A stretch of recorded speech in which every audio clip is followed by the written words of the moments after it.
Hi, I am Anna Keyter, and I am the founder of Online Therapy New Zealand, as well as Best Online Therapy in the UK.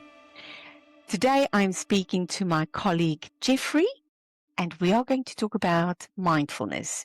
We've both worked in prisons in New Zealand, and we're going to explore mindfulness in daily life. Jeffrey, over to you. Just briefly tell us about yourself, who you are and where you're from. Yeah, great. Thank you. And lovely to see you.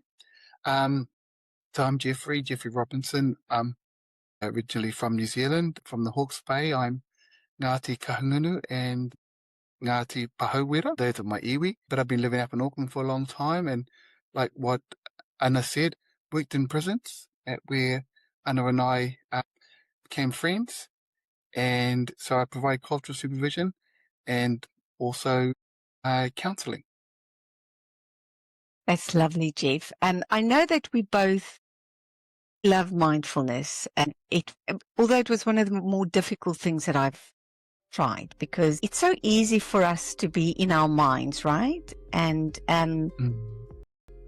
sometimes you almost get lost in your mind. The thoughts can either be positive or negative, and it can cause a lot of different emotions. But to be present in the moment, I found initially to be quite tough. What do you like about mindfulness?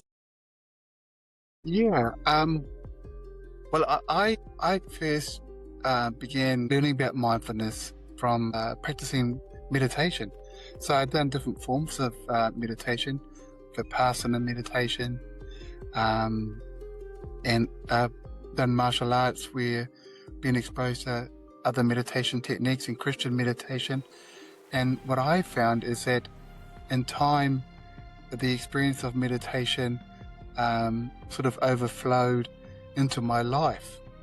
And so I found that the experience of meditation began to somehow become part of my life, whereby I'd find myself present in moments, which is what you do when you're meditating. But it is difficult because just like meditation, you're constantly distracted, and it's hard to just be present. I spoke to somebody the other day, and their perception of mindfulness was to empty the mind, to try not to have any thoughts and emotions present. So just that clearing of the mind. What is your perception of mindfulness? Yeah, some people, everyone has a different experience of it, and a different way of talking about it. For me, it's more about being present and noticing what I'm thinking, feeling, even what I'm doing in the moment, without evaluating it or without judging it, just noticing it. So in that way, my mind is not empty, but in a way full of what's happening in this moment.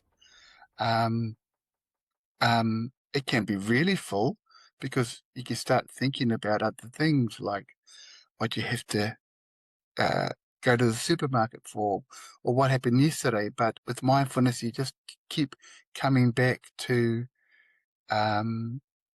what you're thinking and feeling and noticing in the moment.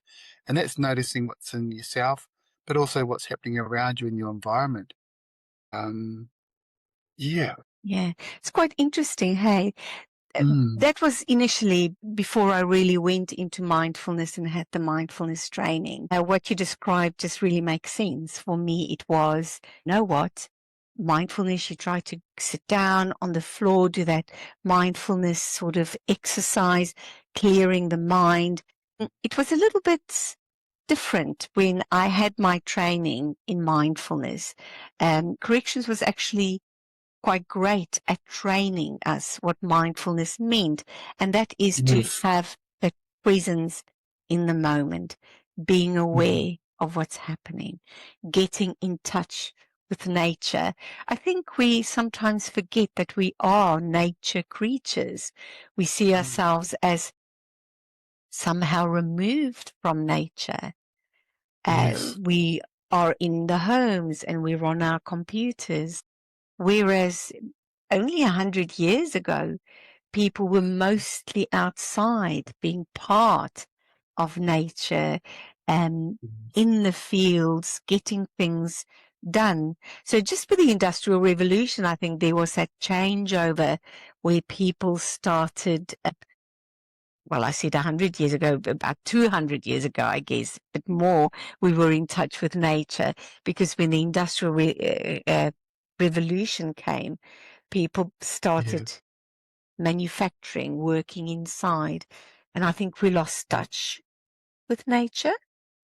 Yes. And I think that's where we need to get back, recognizing where we are, getting outside, rather having your cup of coffee inside in the mornings. Just go sit outside, listen to the birds, be in tune with nature, feel the ground on your feet, feel the breeze. That's getting into the present moment. And how do you think that affects your emotions, Jeff? Yeah. It brings up, what you're saying brings up a lot of thoughts for me, because when I'd spend time with kaumātua or elders, Mm. some of them were well versed in meditation, and that's what they did. They would sit in the forest and quiet themselves and really be present and really listening as well, listening to the trees, listening to the birds. And if they went fishing, going down to the beach, sitting on the beach and just tuning in before you go into the water, getting a sense if it's safe, getting a sense of the weather. And I think, living in New Zealand, the natural environment, the weather, is very much a part of the New Zealand way of being, because the weather impacts our life. Auckland's a place where there can be a lot of rain. So if you've got plans, sometimes the weather stops it. And so the Yeah. weather's always telling you, no barbecue today, or put on your gumboots. Don't forget, take your raincoat out. And I think we all have that experience. Yeah. Yeah, yeah. So Yeah. it brings up, in terms of emotion, though, it does bring up very positive feelings, because being here in New Zealand, it's beautiful in nature. And yeah, it's lovely outside, and trying to get out as much as possible. And us Kiwis here, we get out barefoot. Yeah. Yeah, so And yeah. in England as well, just like New Zealand, you can have Mm, 4 seasons in one day. wow. One of my husband's friends said, uh, it's not bad weather, Um, it's the clothes that you wear. If you always say, oh, it's bad weather, I can't go out for a walk, you'll very seldom go out for a walk. I know that with climate change, that is changing a bit, but even here, you just take your cagoule or a raincoat, yes. and you just make sure that you're prepared for the rain. The problem with a mind being full, as you mentioned Mm, earlier, is that there's a lot of backward thinking or forward thinking when you are not being mindful. Now, if you think a lot about the past, the things you should have done, things you've missed out, that pulls you down. There's nothing you can do about that. And yes. that can lead to depression. And forward thinking is, oh, I've got to finish this paper. I've got to do this. I Mm, haven't done that. Oh, I need to do X, Y, Z.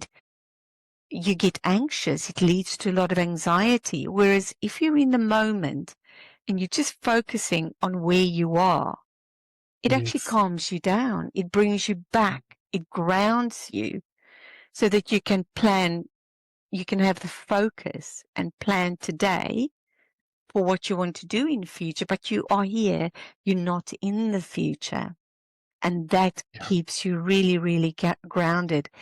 I'm wondering, Jeff, in your experience working in prisons, how do you think mindfulness helped with the men that were in our care? Yeah, I think for the men, while there was a lot of things that we covered, the two main ideas was being self-aware and having self-control. Um, and so that included practices like mindfulness, so that you cultivated the ability to notice what you're thinking, feeling, and doing in the moment and in the moment of choice. So that was really important because, as we know, one of the dimensions is impulsivity. And we all know sometimes we just do things automatically. All of us do that. And it was same for the men as well. And so it was cultivating an ability to be aware of what you're actually doing, thinking, feeling in the moment. And then when you've got that awareness, it relates to what you were just saying there before. You can begin to have a choice about what you're going to do, or even what you're going to think, or what you're going to give energy to. So if you're giving energy to thoughts of what's happened in the past and, and negative, then you'll have those types of feelings that will flow from that. Or if you're thinking about the future and you're anxious about something coming up, you'll notice you're starting to get anxious. And so um, one way was explained to me by a mentor of mine was he used to work on a farm, and sometimes he'd have all the sheep in the pen, and he had to let some sheep through onto the truck and some had to stay. So he held the gate, and the gate was a way of choosing which ones that you wanted to take and which ones you wanted to leave.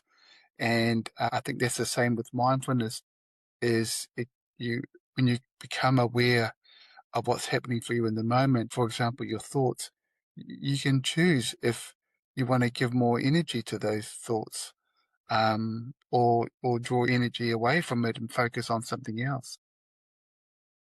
That's a really good point. Thoughts can distract you from life, Mm, and it's a choice which thoughts you let in and that you let out. I think people don't often realize that mindfulness can be practiced in everyday life. yes. Sometimes when we are busy and we need to get things done, thoughts can be really distracting. And a little technique that I sometimes use is to make an appointment with thoughts Mm, so that the distracting thoughts, you can meet up with them. Let's say it's at 4 o'clock or 5 o'clock in the afternoon after you've done all your work.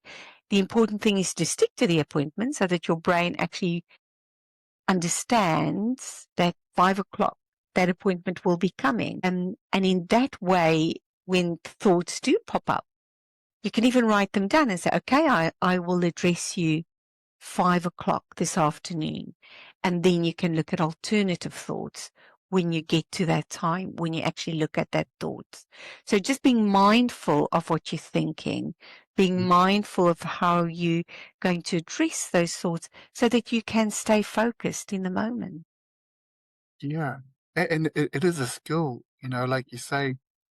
And I've read some research that shows, if I relate mindfulness to meditation, after about 3 hours of meditation in terms of total time meditating, not in one session, but they notice differences in the brain, in the prefrontal cortex. There's more uh, grey matter, or neurons have grown in that part of the brain, like a muscle in a way. It gets stronger. So one's ability to be able to stay focused on something improves. Yeah.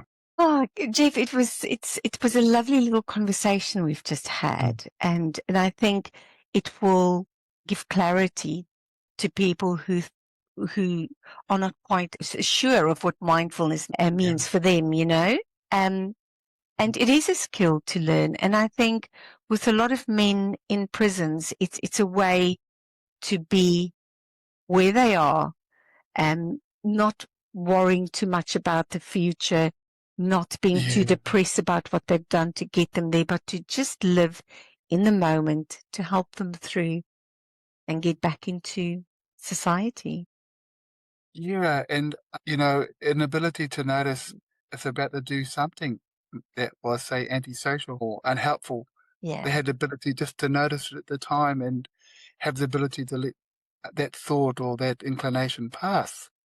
Um, and in that way, it can be very powerful in terms of how um, their lives, our lives can impact others when we can choose what we're about to do. Where formerly we might have just done it automatically. Things we say, things we do, but having that awareness, it seems like a very common sense thing, but it actually can be quite hard to do and it takes time.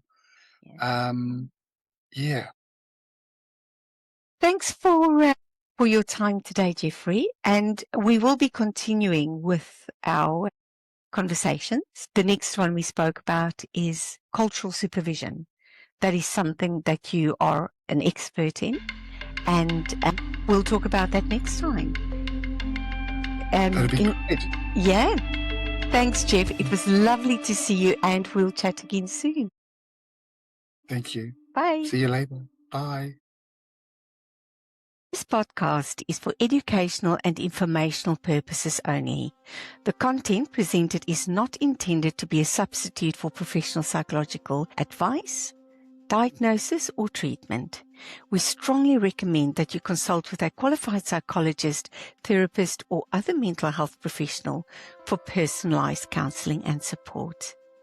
If you are experiencing a mental health crisis or having thoughts of suicide, please contact your local emergency services or a crisis line immediately.